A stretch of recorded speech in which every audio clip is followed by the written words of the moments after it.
มื้อนี้ก็สิมาเทพื้นแล้วมื้อนี้เนาะเมื่อวานมีก็มัดเหล็กคุมมัดเหล็กให้แล้วบัดนี้เนาะวันนี้เนาะ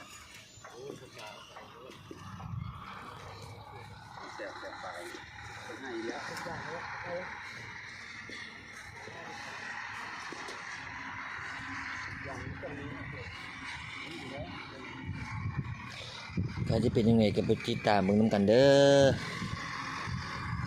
อย่าลืมกดไลค์กดแชร์กด Subscribe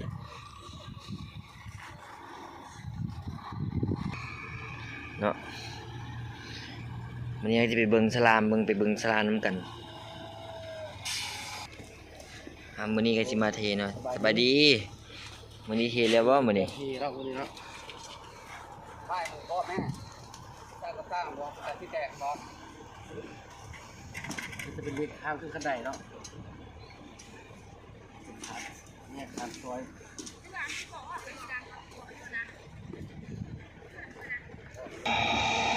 เนาะเพิ่นก็ได้เตรียมได้เบิ่งตัวอย่างเบิ่งจานสลามเนาะ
ใส่อย่างเราได้ใส่ช่างลงโอ้เนา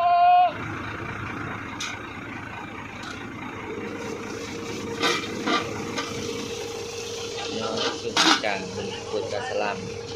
อันเดียวได้นายเอาแต่เนาะโทรหานายว่าโทรหาพ่อพระเจ้าเจ๊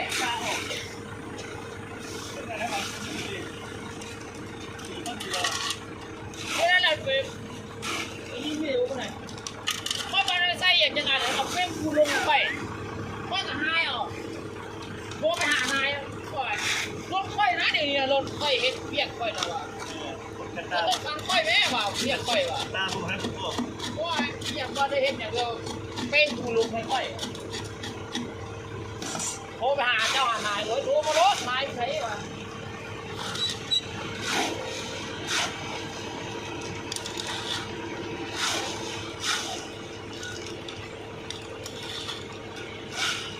มากหลายบริษัทมาโทรหานายมา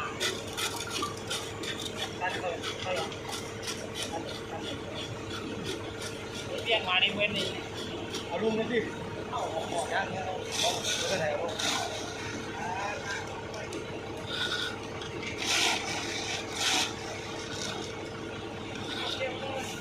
เดี๋ยวมาลุงนะลุงมาเนี่ยเอ็งเลย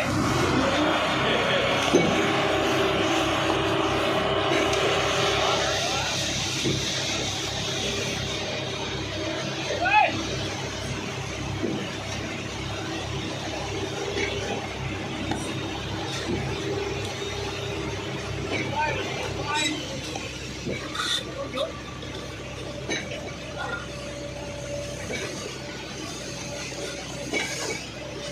ยัดทั้งเดียวเลย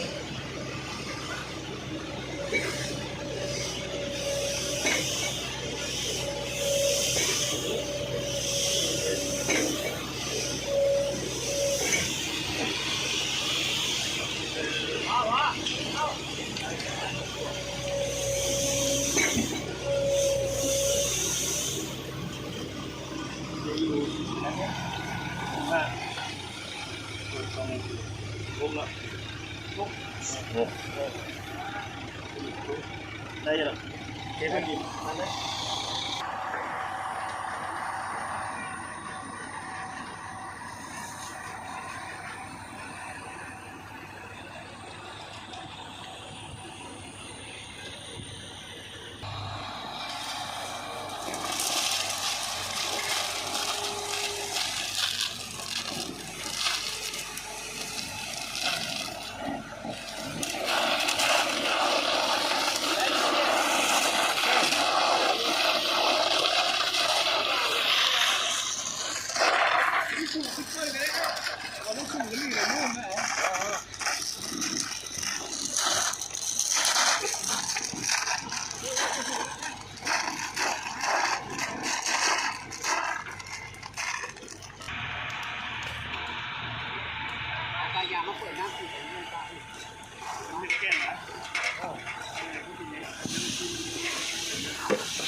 เนาะพอเลยดูสับเกิน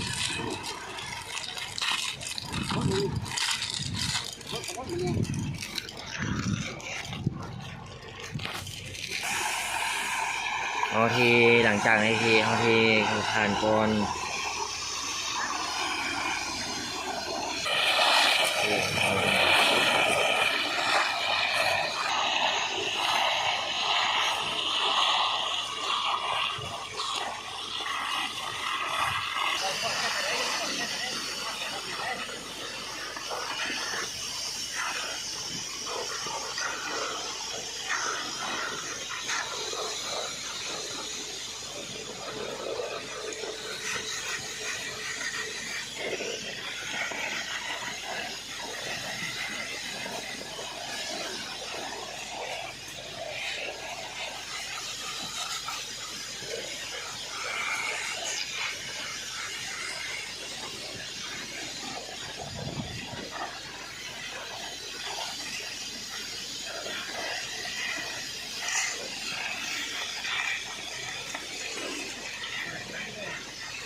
นี่ดำอยู่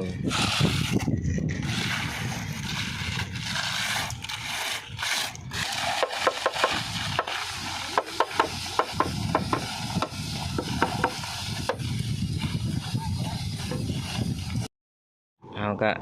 เทสำเร็จแล้ว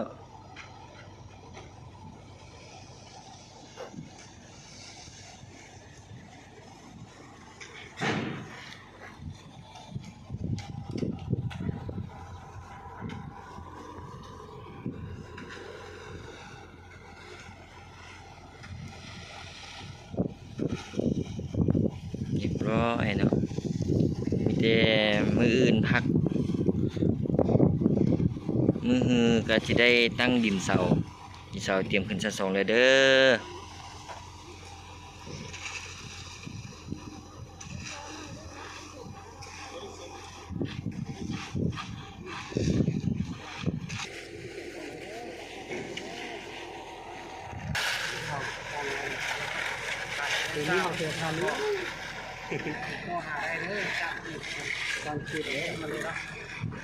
ใต้ของทางกล้องใต้คอมเมนต์เลยเนาะมาเบิ่งนำกันเด้อเพลงใดก็สิประมาณนี้แหละ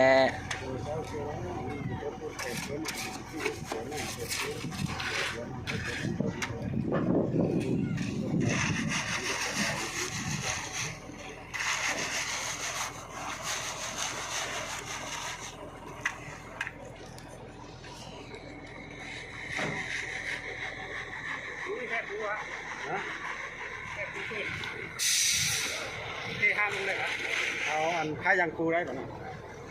พี่นะเอาอันเอาขยะมาเลยไม่อัพเหนือมาปูไส้ก็ได้ปูพ่ออันสมัครนะเพราะว่ามันเลื่อนไหลนะเอาขยะมาเลยเพราะว่าโบอยากให้ดูที่ด้วยที่ดูตัวมันข้างพยังเขียว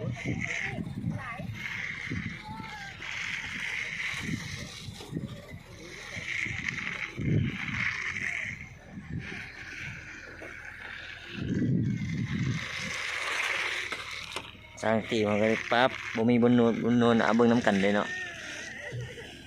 เจอแล้วอย่างนี้ใช้ปุ่มเลยใช้ปุ่มอะไรใช้ปุ่มให้มันปุ่มเลี้ยวนะได้ตรงนี้มันใส่ว่ามันเลี้ยวเนาะใช่เขามาจำดิปั๊บคือว่ากินอะไรมันจะใส่ลิงเลย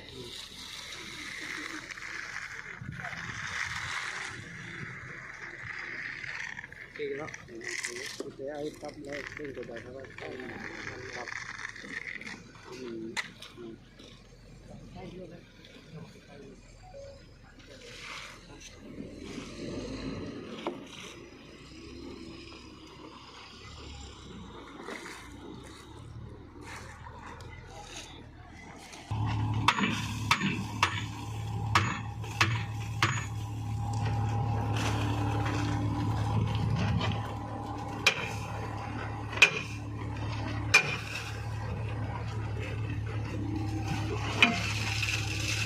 โอ้ผู้ซื้อข้าวครับผู้ว่าผู้ซื้อครับ